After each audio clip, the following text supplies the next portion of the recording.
TVs. I got a little obsessed with mine. In fact, I got a little obsessed with all my stuff. Have you ever wondered where all the stuff we buy comes from and where it goes when we throw it out? I couldn't stop wondering about that, so I looked it up. And what the textbook said is that stuff moves through a system from extraction to production to distribution to consumption to disposal. All together, it's called the materials economy. Well, I looked into it a little bit more. In fact, I spent 10 years traveling the world, tracking where our stuff comes from and where it goes. And you know what I found out? That is not the whole story. There is a lot missing from this explanation. For one thing, this system looks like it's fine. No problem. But the truth is, it's a system in crisis. And the reason it's a system in crisis is it's a linear system and we live on a finite planet. And you cannot run a linear system on a finite planet indefinitely. Every step along the way, this system is interacting with the real world. In real life, it's not happening on a blank white page. It's interacting with societies, cultures, economies, the environment. And all along the way, it's bumping up against limits. Limits we don't see here because the diagram is incomplete. So let's go back through. Let's fill in some of the blanks and see what's missing. Well, one of the most important things that's missing is people. Yes, people. People live and work all along this system. And some people in this system matter a little more than others. Some have a little more say. Who are they? Well, let's start with the government. Now, my friends tell me I should use a tank to symbolize the government, and that's true in many countries and increasingly in our own. After all, more than 50% of our federal tax money is now going to the military. But I'm using a person to symbolize the government because I hold true to the vision and values the government should be of the people, by the people, for the people. It's the government's job to watch out for us, to take care of us. That's their job. Then along came the corporation. Now the reason the corporation looks bigger than the government is that the corporation is bigger than the government. Of the 100 largest economies on Earth now, 51 are corporations. And as the corporation has grown in size and power, we've seen a little change in the government where they're a little more concerned in making sure everything's working out for those guys than for us. Okay, so let's see what else is missing from this picture. We'll start with extraction, which is a fancy word for natural resource exploitation, which is a fancy word for trashing the planet. What this looks like is we chop down the trees, we blow up mountains to get the metals inside, we use up all the water, and we wipe out the animals. So here we are running up against our first limit. We are running out of resources. We are using too much stuff. Now I know this can be hard to hear, but it's the truth, so we've got to deal with it. In the past 3 decades alone, 1/3 of the planet's natural resource base has been consumed. Gone. We are cutting and mining and hauling and trashing the place so fast that we're undermining the planet's very ability for people to live here. Where I live, in the United States, we have less than 4% of our original forests left. 40% of the waterways have become undrinkable. And our problem is not just that we're using too much stuff, but we're using more than our share. We have 5% of the world's population, but we're using 30% of the world's resources and creating 30% of the world's waste. If everybody consumed at US rates, we would need 3 to 5 planets. And you know what? We've only got 1. So my country's response to this limitation is simply to go take somebody else's. This is the third world, which some would say is another word for our stuff that somehow got on somebody else's land. So what does that look like? The same thing, trashing the place. 75% of global fisheries now are fished at or beyond capacity. 80% of the planet's original forests are gone. In the Amazon alone, we're losing 2,000 trees a minute. That is 7 football fields a minute. And what about the people who live here? Well, according to these guys, they don't own these resources, even if they've been living there for generations. They don't own the means of production, and they're not buying a lot of stuff. And in this system, if you don't own or buy a lot of stuff, you don't have value. So next, the materials move to production. And what happens there is we use energy to mix toxic chemicals in with the natural resources to make toxic contaminated products. There are over 100,000 synthetic chemicals in use in commerce today. Only a handful of them have even been tested for health impacts, and none have been tested for synergistic health impacts. That means when they interact with all the other chemicals we're exposed to every day. So we don't know the full impact on health and the environment of all these toxic chemicals, but we do know one thing. Toxics in, toxics out.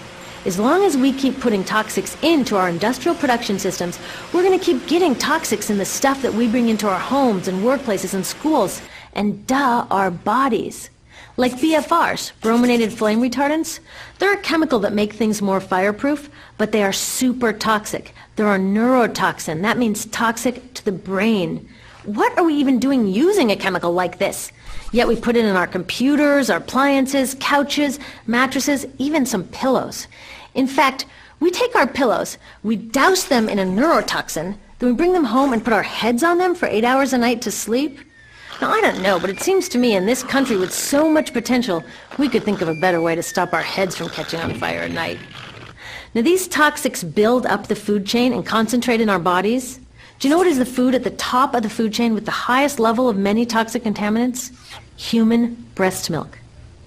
That means that we've reached a point where the smallest members of our societies, our babies, are getting the highest lifetime dose of toxic chemicals from breastfeeding from their mothers. Is that not an incredible violation? Breastfeeding must be the most fundamental human act of nurturing. It should be sacred and safe. Now, breastfeeding is still best, and mothers should definitely keep breastfeeding, but we should protect it. They should protect it. I thought they were looking out for us. And of course, the people who bear the biggest brunt of these toxic chemicals are the factory workers, many of whom are women of reproductive age. They're working with reproductive toxins, carcinogens, and more. Now I ask you, what kind of woman of reproductive age would work in a job exposed to reproductive toxins except for a woman with no other option? And that's one of the beauties of this system. The erosion of local environments and economies here ensures a constant supply of people with no other option. Globally, 200,000 people a day are moving from environments that have sustained them for generations into cities, many to live in slums, looking for work, no matter how toxic that work may be. So you see, it's not just resources that are wasted along this system, but people too. Whole communities get wasted. Yep, toxics in, toxics out. A lot of the toxics leave the factories in products, but even more leave as byproducts or pollution. And it's a lot of pollution. In the U.S., our industry admits to releasing over 4 billion pounds of toxic chemicals a year. And it's probably a lot more because that's only what they admit. So that's another limit, because yuck, who wants to look at and smell 4 billion pounds of toxic chemicals a year? So what do? Move the dirty factories overseas, pollute someone else's land. But surprise, a lot of that pollution is coming right back at us, carried by wind currents. So what happens after all these natural resources are turned into products? Well, it moves here for distribution. Now, distribution means selling all the toxic contaminated junk as quickly as possible.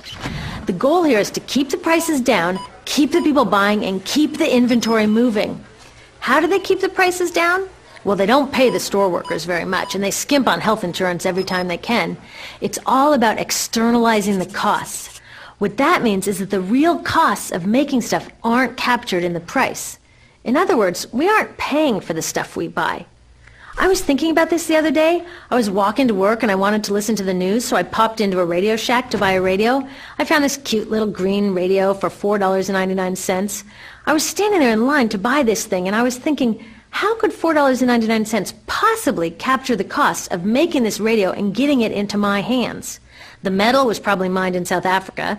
The petroleum was probably drilled in Iraq. The plastics were probably produced in China. And maybe the whole thing was assembled by some 15-year-old in a maquiladora in Mexico. $4.99 wouldn't even pay the rent for the shelf space it occupied until I came along, let alone part of the staff guy's salary who helped me pick it out, or the multiple ocean cruises and truck rides pieces of this radio went on. That's how I realized I didn't pay for the radio. So who did pay? Well, these people paid with the loss of their natural resource space. These people paid with the loss of their clean air, with increasing asthma and cancer rates. Kids in the Congo paid with their future. 30% of the kids in the Congo now have dropped out of school to mine coltan, a metal we need for our cheap and disposable electronics. These people even paid by having to cover their own health insurance. All along this system, people pitched in so I could get this radio for $4.99. And none of these contributions are recorded in any accounts book. That's what I mean by the company owners externalize the true costs of production. And that brings us to the golden arrow of consumption. This is the heart of the system, the engine that drives it. It is so important that protecting this arrow has become the top priority for both of these guys. That's why after 9/11, when our country was in shock, and President Bush could have suggested any number of appropriate things, to grieve, to pray, to hope. No, he said to shop, to shop. We have become a nation of consumers. Our primary identity has become that of being consumers, not mothers, teachers, farmers, but consumers. The primary way that our value is measured and demonstrated is by how much we contribute to this arrow, how much we consume. And do we? We shop and shop and shop, keep the materials flowing, and flow they do. Guess what percentage of total materials flow through this system is still in product or use 6 months after their date of sale in North America? 50%? 20? No, 1%. 1. In other words, 99% of the stuff we harvest, mine, process, transport, 99% of the stuff we run through this system is trashed within 6 months. Now, how can we run a planet with that level of materials throughput? It wasn't always like this. The average U.S. person now consumes twice as much as they did 50 years ago. Ask your grandma. In her day, stewardship and resourcefulness and thrift were valued. So how did this happen? Well, it didn't just happen. It was designed. Shortly after World War II, these guys were figuring out how to ramp up the economy. Retailing analyst Victor Lebeau articulated the solution that's become the norm for the whole system. He said, our enormously productive economy demands that we make consumption our way of life, that we convert the buying and use of goods into rituals, that we seek our spiritual satisfaction, our ego satisfaction in consumption. We need things consumed, burned up, replaced, and discarded at an ever-accelerating rate. President Eisenhower's Council of Economic Advisors chairman said that the American economy's ultimate purpose is to produce more consumer goods. More consumer goods? Our ultimate purpose? Not provide health care or education or safe transportation or sustainability or justice? Consumer goods? How did they get us to jump on board this program so enthusiastically? Well, two of their most effective strategies are planned obsolescence and perceived obsolescence. Planned obsolescence is another word for designed for the dump. It means they actually make stuff to be useless as quickly as possible, so we'll chuck it and buy a new one. It's obvious with things like plastic bags and coffee cups, but now it's even big stuff. Mops, DVDs, cameras, barbecues even, everything. Even computers. Have you noticed that when you buy a computer now, the technology is changing so fast that in just a couple of years, it's actually an impediment to communication? I was curious about this, so I opened up a big desktop computer to see what was inside. And I found out that the piece that changes each year is just a tiny little piece in the corner. But you can't just change that one piece because each new version is a different shape. So you gotta chuck the whole thing and buy a new one. So I was reading industrial design journals from the 1950s when planned obsolescence was really catching on. These designers are so open about it. They actually discuss how fast can they make stuff break that still leaves the consumer having enough faith in the product to go out and buy another one. It was so intentional. But stuff cannot break fast enough to keep this arrow afloat. So there's also perceived obsolescence. Now, perceived obsolescence convinces us to throw away stuff that is still perfectly useful. How do they do that? Well, they change the way the stuff looks. So if you bought your stuff a couple of years ago, everyone can tell that you haven't contributed to this arrow recently. And since the way we demonstrate our value is contributing to this arrow, it can be embarrassing. Like, I've had the same fat white computer monitor on my desk for 5 years. My coworker just got a new computer. She has a flat, shiny, sleek monitor. It matches her computer, it matches her phone, even her pen stand. She looks like she's driving in Spaceship Central, and I look like I've got a washing machine on my desk. Fashion is another prime example of this. Have you ever wondered why women's shoe heels go from fat one year to skinny the next to fat to skinny? It's not because there's some debate about which heel structure is the most healthy for women's feet. It's because wearing fat heels in a skinny heel year shows everybody that you haven't contributed to that arrow as recently, so you're not as valuable as that person in skinny heels next to you, or more likely in some ad. It's to keep us buying new shoes. Advertisements and media in general plays a big role in this. Each of us in the U.S. is targeted with over 3,000 advertisements a day. We see more advertisements in 1 year than people 50 years ago saw in a lifetime. And if you think about it, what's the point of an ad except to make us unhappy with what we have? So 3,000 times a day, we're told our hair is wrong, our skin is wrong, our clothes are wrong, our furniture is wrong, our car is wrong, we are wrong, but it can all be made right if we just go shopping. Media also helps by hiding all of this and all of this. So the only part of the materials economy we see is the shopping. The extraction, production, and disposal all happens outside of our field of vision. So in the U.S., we have more stuff than ever before, but polls show that our national happiness is actually declining. Our national happiness peaked in the 1950s, the same time that this consumption mania exploded. Interesting coincidence. I think I know why. We have more stuff, but we have less time for the things that really make us happy. Friends, family, leisure time. We're working harder than ever. Some analysts say we have less leisure time than any time since feudal society. And do you know what the two main activities are that we do with the scant leisure time we have? Watch TV and shop. In the U.S., we spend 3 to 4 times as many hours shopping as our counterparts in Europe do. So we're in this ridiculous situation where we go to work, maybe 2 jobs even, and we come home and we're exhausted, so we plop down on our new couch and watch TV, and the commercials tell us you suck, so you got to go to them all to buy something to feel better, and then you got to go to work more to pay for the stuff you just bought, so you come home and you're more tired, so you sit down and you watch more TV, and it tells you to go to the mall again, and we're on this crazy work, watch, spend treadmill, and we could just stop. So in the end, what happens to all the stuff we buy anyway? At this rate of consumption, it can't fit into our houses, even though the average house size has doubled in this country since the 1970s. It all goes out in the garbage. And that brings us to disposal. This is the part of the materials economy we all know the most because we have to haul the junk out to the curb ourselves. Each of us in the United States makes 4.5 pounds of garbage a day. That's twice what we each made 30 years ago. All of this garbage either gets dumped in a landfill, which is just a big hole in the ground, or if you're really unlucky, first it's burned in an incinerator and then dumped in the landfill. Either way, they both pollute the air, land, water, and don't forget, change the climate. Incineration is really bad. Remember those toxics back in the production stage? Well, burning the garbage releases the toxics up into the air. Even worse, it makes new super toxics, like dioxin. Dioxin is the most toxic man-made substance known to science, and incinerators are the #1 source of dioxin. That means that we could stop the #1 source of the most toxic man-made substance known just by stopping burning the trash. We could stop it today. Now, some companies don't want to deal with building landfills and incinerators here, so they just export the disposal too. What about recycling? Does recycling help? Yes, recycling helps. Recycling reduces the garbage at this end, and it reduces the pressure to mine and harvest new stuff at this end. Yes, yes, yes, we should all recycle, but recycling is not enough. Recycling will never be enough for a couple reasons.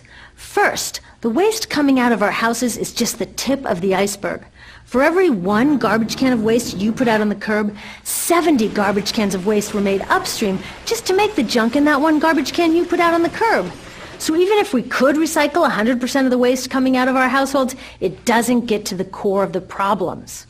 Also, much of the garbage can't be recycled, either because it contains too many toxics or it's designed not to be recyclable in the first place.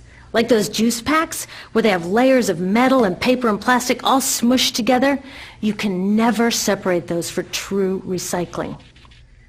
So you see, it is a system in crisis. All along the way, we are bumping up against limits. From changing climate to declining happiness, it's just not working. But the good thing about such an all-pervasive problem is that there are so many points of intervention. There are people working here on saving forests and here on clean production, people working on labor rights and fair trade and conscious consuming and blocking landfills and incinerators, and very importantly, on taking back our government so that it really is by the people and for the people. All of this work is critically important, but things are really going to start moving when we see the connections, when we see the big picture. When people along the system get united, we can reclaim and transform this linear system into something new, a system that doesn't waste resources or people. Because what we really need to chuck is that old school throwaway mindset. There's a new school of thinking on this stuff, and it's based on sustainability and equity, green chemistry, zero waste, closed-loop production, renewable energy, local living economies. It's already happening. Now, some say it's unrealistic, idealistic, that it can't happen, But I say the ones who are unrealistic are those that want to continue with the old path. That's dreaming. Remember, that old way didn't just happen. It's not like gravity that we've just got to live with. People created it, and we're people too. So let's create something new.